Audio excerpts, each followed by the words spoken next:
Patty was with us. We've been down to the border. You've heard their report about it. I might touch on a little bit more about what's happened since then. But what I wanted to get at was something very simple, very straightforward about why this is happening in our southern border. And the answer is this. They use illegal immigrants to calculate how many legislative seats we're going to have in the Congress. They use these illegal immigrants to calculate how many electoral votes there will be in the United States. You can talk about, oh, that's a conspiracy theory or whatever. Well, we proved it's no longer a conspiracy theory. It is a conspiracy. I was able to put that to the floor. Every single Democrat voted to continue to count illegal migrants. Think about this. Which states are losing population because of the terrible policies? It's these blue states like New York, like Illinois, like California. Where do they situate the sanctuary cities? You don't have to think too hard about that either. It's New York City, Manhattan, it's Chicago, it's Los Angeles, it's San Francisco. So if a person comes into our country illegally, they're more likely than not hoping to go to a place that's promised not to enforce the immigration laws. In fact, a place that's promised to give them quote benefits and housing. We got one of the Democrat representatives on the record on TV. She said the quiet part out loud. She said, I need these illegals to keep my district. She's in New York, Brooklyn. Interestingly, the exact same district that Chuck Schumer was a congressman from in the beginning. And you all remember what happened in that district at James Madison High School? They kicked the kids out, told them to study by Zoom so they could put illegal migrants into that school. That's Chuck Schumer's high school. Yeah, this is how crazy it's gotten, and this is how power thirsty they are. After our trip to the border, and I don't want to reiterate everything you all already heard 2 weeks ago, but Michael Sullivan, my state director, and I went to visit with the Tennessee Bureau of Investigation. We wanted to share with them what we'd seen down there. We wanted to find out what they were seeing here. They gave me some data. It ended in 2021. We told how many drug overdoses were happening in Tennessee and how many people were dying from drug overdoses per year. In 2021, I divided the number by 365. We were losing 11 children a day dying from drug overdose. Another 86 people are overdosing and not passing away that time. Think about it, 86 overdoses, 11 deaths a day in 2021. It's probably up over 100 now. Because the trend line's right, Sheriff, the trend lines are, it's just getting worse. They're willing to do this to our nation. And I'm sure that you heard the description of what we saw down there 2 weeks ago. You had a rancher there we went to visit, and he caught 15 Syrians on his property. Now, they weren't going for asylum where you can turn yourself in and just say, I fear. That way they get a fresh set of clothes, they get a telephone, they get some walking around money, some cash, they get a free ticket to wherever it is they want to go. That's the Biden immigration plan. If you don't want to be caught, you come the way these guys are coming on his property. 15 Syrians. What the hell are they doing here in America? And why are we letting this happen? And very close to where he caught these people, we saw what they call comfort stations. These are our tax dollars at work. These comfort stations have cell phone chargers, water, sometimes they have snacks, sometimes they don't. That's to facilitate the illegal migration of these people in. They need those chargers to recharge their cell phones because the cartels use what they call pin drops on a GPS system to show them the way to get to their ride deeper into the country. What do we have 20,000 Chinese crossing the border in California for? Looked at the photos of those people that tore down the fence. You just saw that, right? They all looked to me, males, between the ages of 18 and 30, somewhere thereabouts. This is frightening. And to think that something's not going to go wrong is ludicrous. So I went and sat down with the director of the TBI. When we got back in, those cartels, those Venezuelan gangs, they're operating here in Tennessee.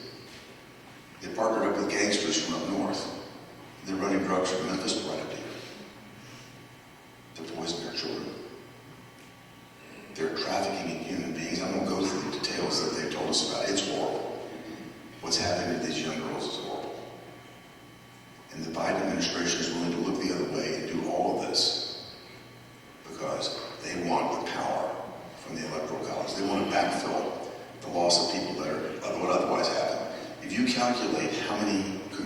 seats would be accounted for by the 10 million people that have gotten here since Joe Biden took office. That's 13 congressional seats.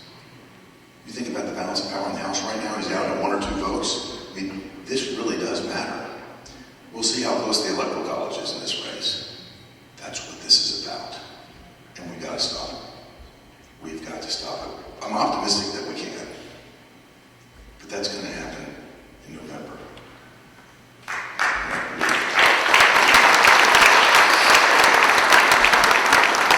I just sat down with President Trump's campaign team last Thursday and went through the state-by-state polling numbers.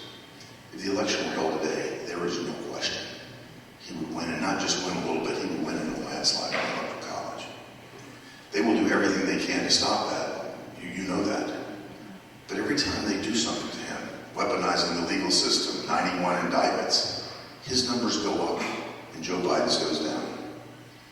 And I think there's a simple reason for this. There's a simple reason that we're responding this way, because Americans fundamentally want to see a fair system. And they see how unfair this is. It's dreadfully unfair. I think Americans also see how bad Joe Biden has managed the country, or mismanaged is probably the better word. But if you think about it, since he's come into office, he dumped all that stimulus money into the economy, running inflation up. He waged a war on the oil and gas industry here in America. That drives up energy prices, not only here, but around the world. And when you drive energy prices up, think about the second largest producer of energy, Vladimir Putin. Who benefits from that? When you think about what the Biden administration has done, here domestically, nothing on crime. Crime's still going up. I mean, we're lucky to be from here in Tennessee. But crime's going up in these cities. It's just out of control. So you've got these illegal migrants coming in. You've got crime out of control here. You've got inflation out of control. Americans are hurting. What does Joe Biden do? Riding around the country touting Bidenomics. They're so out of touch, it's unbelievable. It is unbelievable. And then around the globe, you think about what's happening right now in the Middle East. I'm going to tell you a little story so you can see why I'm so upset about this. When I served in the Trump administration, one of my jobs was to get the Japanese government to stop buying Iranian crude oil. That was when we were imposing the maximum pressure. Do you remember this, the maximum pressure campaign? President Trump tore up the Iran deal. It was a terrible deal. We imposed maximum pressure. I went to Prime Minister Abe and I said, I need you to stop buying Iranian crude oil. He reminded me that Japan had gone to war over access to energy in the past. That's true. We went through a lot of discussions, and eventually they agreed to stop buying it. We did that around the world. And we brought Iran's coffers down to below $8 billion. Below $8 billion. It's a large number, but not for a country that size. They were broke. Hamas and Hezbollah were widely reported as being broke in 2019 and 2020. Joe Biden comes into office. The first thing that they do is stop enforcing the sanctions. The sanctions I worked my heart out to get imposed, they stopped enforcing them. The money starts flowing to Iran. By May of 2021, you had rockets coming out of Gaza and Israel. The 11-day war, you all remember that. This is being funded by the Iranians. Joe Biden is allowing this to happen because he's trying to do everything he can to repair the Iran deal that was a signature event for Barack Obama. They don't care what happens to the rest of the world. You think those rockets that the Houthis are firing were manufactured by them? No, Iran. The funding comes from Iran. The know-how, the training, all from Iran. They've destabilized the entire Middle East. The shipments in the Red Sea down massively. The cost to ship up massively. It's going to create even more global inflation. And now the Iranians are selling more crude than they've ever sold in their lives. This is thanks to Joe Biden. Look at Russia. When Biden comes into office, he decides he's going to overthrow or waive the waivers that have been imposed by the United States Senate on a bipartisan basis on the Nord Stream 2 pipeline. He waives it for nothing, just trying to show the Germans that he's a nicer guy than Donald Trump. Putin gets this gift. It's a geopolitical strategic weapon, if you think about it, to gain control over the flow of natural gas into Europe, into Western Europe. It was a gift. Then Biden goes to what's called the New START Treaty. Trump would not sign that treaty because it wasn't reciprocal. It covers 92% of our nuclear arsenal. only 50% of Russians. Trump said it's got to be reciprocal before we would ever sign. No one would sign a deal like that if you're a business person. Joe Biden extended it for 5 years with no changes. Putin could not sign it fast enough. And then you remember this too. Russian hackers hit the Colonial Pipeline. It affected us right here. And you all know what the consequence was for that. Nothing. Nothing. Vladimir Putin looks at Joe Biden. He sees what Joe Biden did in Afghanistan, and he's thinking, I'm going to do in 2022 what I did in Crimea in 2014. I privately called the White House. I said, you guys have to impose sanctions now before Putin moves in. They wouldn't do it. It would be too escalatory. You all know what happened next. Putin invades. Joe Biden gets on the phone with Zelensky and says, we're here to offer you a ride home. We'll facilitate the surrender. He does a lot of talk right now, a lot of tough talk right now about this. But the Biden national security strategy is a weak one in every dimension. Let me tell you what we were doing in the Trump administration, and I think you all know this. I'm the senior most person serving in federal office right now who was a member of the Trump administration.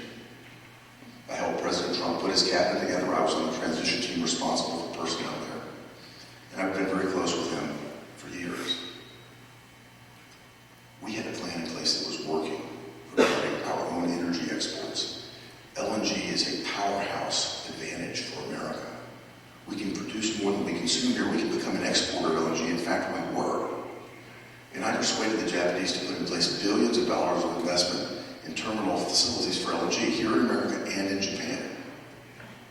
Who were they buying from before? The Russians and the Qataris. They needed to buy our energy. That's a strategic linkage. It's very, very important. The next phase of this plan was to build what they call transshipment facilities so that Japan would buy far more LNG and we would ship that into Southeast Asia. Think about this. American energy going throughout the region to counter China's Belt and Road. This is smart. This is how business people think, right? Joe Biden comes in and destroys any prospect of this happening. He's now put a ban on LNG exports. He did this because some 25-year-old Twitter kid started burning them up on the airwaves. And they bring this kid into the White House and he says, well, I'll get all the environmentalists against you if you don't shut down LNG exports. And they did it. You think about what's happening in the Middle East right now. Chuck Schumer trying to suggest the ouster of the president, the duly elected president of our strongest ally in the Middle East. He's trying to get Bibi out of office. I mean, that's tampering in another nation's elections when you think about this. For the leader of the Senate to come and call for that, and then Joe Biden to agree with it. Someone from over there told me, you know what the two-state solution is? It isn't a state for Israel and a state for the Palestinians. It's Michigan and it's Minnesota. That's the two-state solution. They're working on this. They're worried about November, and they've got to have Michigan to win it. That's why they're doing this. Again, get back to the root of it. It's all about their power at any cost. Whether it's destabilizing the Middle East, undercutting Bibi Netanyahu, or hurting us right here at home. It's all about them staying in power, creating more dependency or whatever they can to get more people in here that will support their regime. And we have got to stand up to it. I'm optimistic, though, because I'm from Tennessee. And our state is unique in many, many ways. But we're winning right now as a state. We're a model for the nation. You all may remember this. It wasn't always so, but I'm so pleased to have our legislators here because they've made a huge difference in creating an environment here in Tennessee that's good for business, it's good for families, and people want to be here. And I was the head of economic development for the state for a few years. When I came in and took office, our state's unemployment rate was above the national average, and wage growth and GDP growth were below the national average because we had just taken over from a Democrat named Phil Redison. And by the end of 4 years, we'd become the #1 state in the nation for creating jobs through foreign investment, and the only state in the nation to be named the State of the Year for Economic Development 2 years in a row. It had never happened before. And Randy, Steve, David was here. You all remember, they flipped out. I eliminated over 40% of the positions in my department. The Democrats had a press conference. How can you be for jobs when you do this? We're not an employment agency, the state government. Our job was to facilitate more economic growth and development, and that's exactly what we did. That's putting conservative principles to work. And those conservative principles are working very well in Tennessee, and we should just stand as a beacon to the rest of the nation. And as we see people move here, I think that underscores how well we're doing as a state. We just need to make sure we stay strong, conservative, and competitive. And you all do a lot to do that. So I want to thank you all for your efforts to keep us safe, strong, and conservative. We're going to have a great opportunity in November, though. Not only do I feel good about where President Trump is right now in the numbers, and I'm sure they're going to do anything else they can from a legal standpoint to try to stop him and get him off the ballot. But I'm very optimistic about what's going to happen in the Senate. And the report here is something pretty unique. This time, every 2 years, a third of the Senate comes up for re-election. This time, Democrats have to defend 23 seats. More than twice as many seats as we have to defend. So the resources are going to be spread thin. Three of those Democrat senators are serving in red states right now: West Virginia, Montana, and Ohio. So imagine him in West Virginia has already seen the writing on the wall. He's given up. That takes us from 49-51, which is where we are today, to 50-50 right there. I feel very good about Montana, about Ohio, and Pennsylvania's got a real strong shot too. And I've been working on a ground game operation that we have been funding. We've already started in one state. But to try to beat them at their own game, I hate all this early voting and all the stuff that they do. But if we're not playing by the rules that are established, we're going to lose again. It happened in 2022. I don't want to see that happen again. And we're going to get the Senate back. I feel very good about that.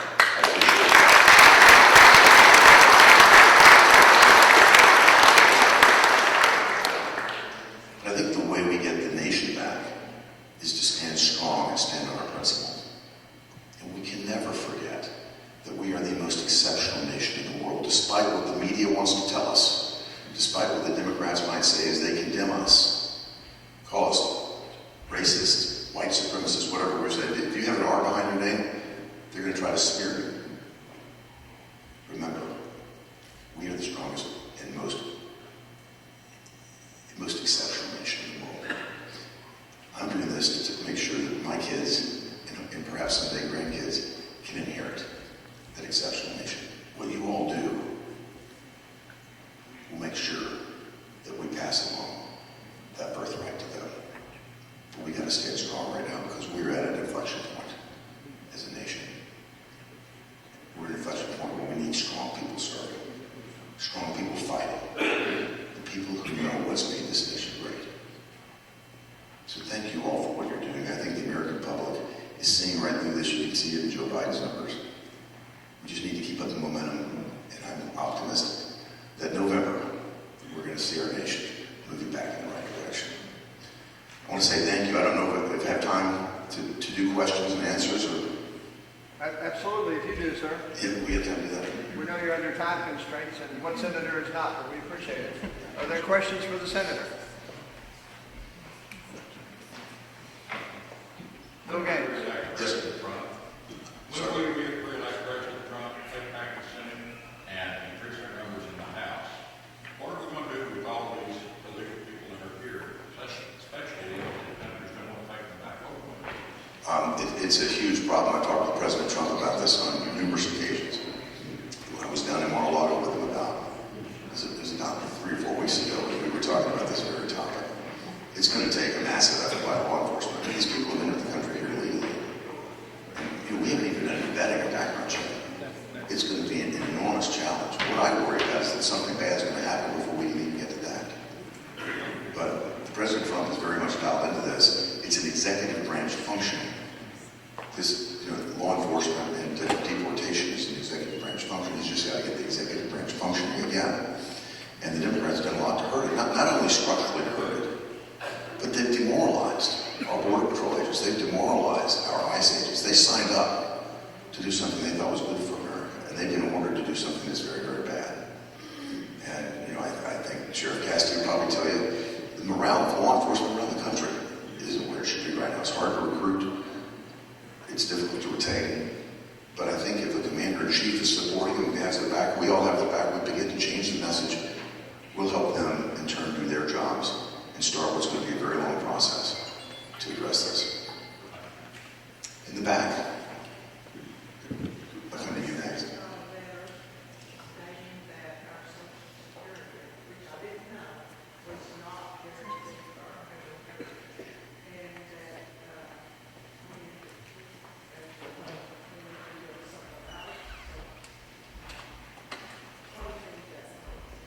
So I was just going through the budget numbers yesterday. They have a category called mandatory spending. Social Security is in that, so is Medicare and Medicaid. But there are so many other things that they put into the mandatory spending bucket that aren't what we think about in terms of the promise that we make to the generations of the future. And that's grown to be almost the size. This other mandatory spending category is going to be almost the size of the bucket that has Social Security, Medicare, and Medicaid in it. So I think we're going to have to look very hard at what we put on this sort of mandatory spending group that shouldn't be. If you look at the discretionary spending category, that's where all the focus is right now. But that's becoming a smaller and smaller part of the total budget because the mandatory expenditures are going up so high. But they put a lot of things, you may remember back in March of 2021, they jammed through that so-called Inflation Reduction Act. A lot of pieces of this Green New Deal stuff, a lot of pieces of this, they put into mandatory spending. That's because the Democrats had control of every branch of government and they were able to do it. So we're going to have to go in and unwind this and really, with a fine-tooth comb, go through and, as they say, bend the curve and get us back on track to break even and run this country properly. I was just meeting with some friends of mine in the House of Representatives this week, and they have a 7-year plan to get us back to a balanced budget. It's going to take time. It's not going to happen overnight, but it's going to take time to get this fixed. You, sir? Yeah. I'd like to know, what are we going to do about we get voted every year in early vote. And it always seems like early vote's got cheap to do with it. Even around the area here, early vote has got cheap to do with it. We all think about this happening. The early vote, what are we going to do? So on the voting piece, I talk with President Trump and his team probably I'm down in Mar-a-Lago about every month or 6 weeks. What we learned in the 2020 election is that no court in America will overturn a race after the fact. If you're unhappy with the rules, and the Democrats have been in there changing the rules around at a state level all over the nation, you got to be fighting it now. President Trump's got a whole legal team that has been doing that, so I feel much better about the environment that we're walking into, even though we may not like the rules. I mean, I'll give you an example, Pennsylvania. And you'll sense my frustration here. I spent the last 10 days of the 2022 cycle in 7 states campaigning for our candidates. I was looking at their polling data, and in my view, we were going to easily win 4 or 5 of those states. But the polling data didn't match up to the ballots that were counted at the end of the day. And here's what's happened. They changed the rules, and they tried to do it in the weather 2020. They tried to do it on a nationwide basis. We were able to stop that. But I want to give you one shining example of how it can be. It's Pennsylvania. In Pennsylvania, they went from very limited early voting, absentee voting, to unlimited. They mailed ballots out to every household. Ballot harvesting is now legal in Pennsylvania house to house. Depends on the county, it varies by county. And they went to a 50-day window of early voting. You all may remember this too. Dr. Oz, very late in the game, finally got Fetterman to agree to debate him. There was only a week left. By the time that debate happened, Fetterman had already amassed over 900,000 early votes. Oz only had about 200,000. Fetterman had a 700,000 vote lead. The most Googled question between that debate and the election day was, how do I change my vote in Pennsylvania? And you can't. Oz won on election day by 400,000 votes. Not nearly close enough. They had already won the election before Fetterman ever stepped on that stage. We can't get shellacked again like that. We have to be on the ground. Whatever the rule set is, like it or not, we've got to try to maximize against that rule set. So we're focused on it, I'm focused on it. We can't do every state. We have to have the resources to get deep enough to make it work. But I want to be focused on that very, very much, particularly Montana, Ohio, and Pennsylvania. Yes, ma'am. Do you think that the new leadership for the RNC has this as their top priority to make sure these things don't happen again? You know, I just got a call from the new leader, Watley, yesterday afternoon. I was in an event like this, and I said, I've got to get back to you. So I'm going to talk to him this afternoon, and we're setting up a meeting about it. But I chaired, it's called Bank the Vote. I chaired that at the RNC before. I'm doing it for the National Republican Senatorial Committee too. I chaired that piece of it. The RNC had not done anything to raise money. They're having a hard time raising money right now. But we need to make certain that this is a priority. They want to change the name of it. I'm fine with that. I just don't want to conflict. I want to be leveraging each other's efforts, not conflicting. Here's a reason why, because I kept asking myself, as good as we could be on this. And the reason is you use volunteers. You go door to door. You ask people if you can help with the ballot. Did they get their ballot? Can you collect their ballot for them? You go door to door in some of these places. That requires volunteers. Well, the consultants that do this stuff get paid on a percentage. And a percentage of zero is it's zero. So the incentives were in place. So we have now partnered up and hired an executive director. We're going to hire the people to do it, to manage it. And they've got to have teams of people on the ground. And we've been working through the Heritage Foundation. You probably know that. We lifted a division out of Heritage that has 20,000 volunteers around the country. We're training them right now to do this, to make certain that friends are signed up for either. In some of these states, you can have permanent absentee ballots, no excuses. That's not the case in Tennessee. But you can do that. So go to the nursing home, sign up for everybody there. At least they got a backup plan if they don't make it to the poll. And it's going to take state by state an effort, and we're going to have to rebuild that confidence within the GOP. And I'm sure there'll be people from here in Tennessee that want to help. We'll send them